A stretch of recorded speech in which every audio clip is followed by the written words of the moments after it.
fuego y me mató allá en el fuego. Sí, ya lo fiz. Te voy a decir pequeño los pagos, pagate.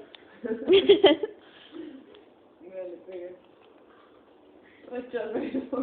Hace poco estuve también unos campamentos. La historia de pequeño. Yo que ahí empecé a ampliar toda la historia que tenía. Conseguí unas que no estaban del punto de vista católico, que era que yo no me lo tenía. O sea, para mí están buenísimas, pero alguna gente decía, pero yo puedo hablar de eso. Conseguí alguna que está buena. Y bueno.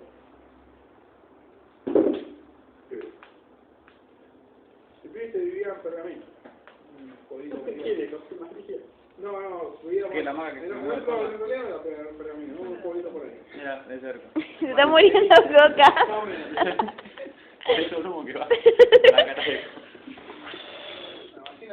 Así no se puede. Ya era el silencio pequeño. Si no, no se lo dejamos acá. Pero no tengo nada de chupar.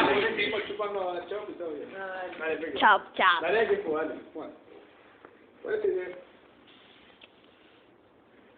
la municipalidad tenía la idea de construir un camino, de pavimentar un camino. ¿Y qué mejor idea de hacerlo arriba del cementerio? Porque estaba en medio del pueblo. Entonces, bueno, pasaron el camino por arriba del cementerio y ni siquiera se tomaron el trabajo de, bueno, sacar las tumbas, ¿no? Directamente sacaron las lápidas y pusieron todo el camino por arriba. Y alrededor del camino empezaron a poner casas. No, sería recibir. Entonces, ¿qué pasó? El cementerio quedó dividido por el camino y las casas que había en el medio. Resulta que el pibe este vivía en una de esas casas que estaban en el medio, viviendo en el cementerio. Y bueno, tenía un primo que vivía a 5 calles de ahí. Y parece que el boludo... ¡Oh! Parece que boludo. Me invita a dormir a la casa. Y charla con charla que viene y dice, che, mirá lo que saqué el otro día ayer del patio. Saca abajo de la cama un cráneo. Chiquito, como si fuera un nenito. Dice, no, lo encontré ahí, lo desenterré, estaba bien vivo. No, boludo, ¿qué haces con eso? ¿Por qué sacaste eso? No, no, pero ¿qué te llevas? Es un cráneo, igual.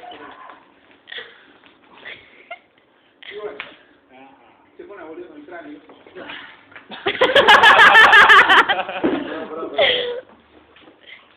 Resulta que le quita ese gordito de mi amiga. No, che, con un guardar eso, no me gusta. Se queda a dormir en la casa del pibe.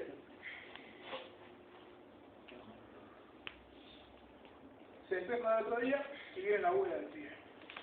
Que todo esto la abuela en medio curandera, se hace toda esa onda de curar el pacho. No, chanta. Claro, no, chanta. Y le dice, che, bro, ¿sabes que tengo un sueño muy feo anoche? Y venía una mujer y me decía, devolverme la cabeza del niño. Y yo me desperté todo asustado, yo no había nada, me volví a dormir.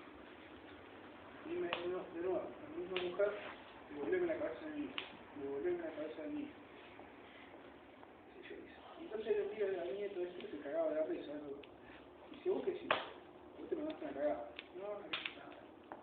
Y entonces el gordito se lo todo y dice, no, tata, dice, el loco se sacó una cabeza, y un cráneo, no sé qué. Y resulta que, bueno, agarran el cráneo, y con el pibito, qué sé yo, la hija lo entierra de nuevo, donde estaba. Y a la noche siguiente le aparece de nuevo la misma amiga. Y le dice gracias. Bueno, No sé tu historia, pequeño, pero quiero que resalten que entendió o no entendió. Julián, ¿quién es el psicópata de tu historia? vos querés... Bueno, Coca, queremos una suya. ¿Querés una guitarra? No. El mismo pibe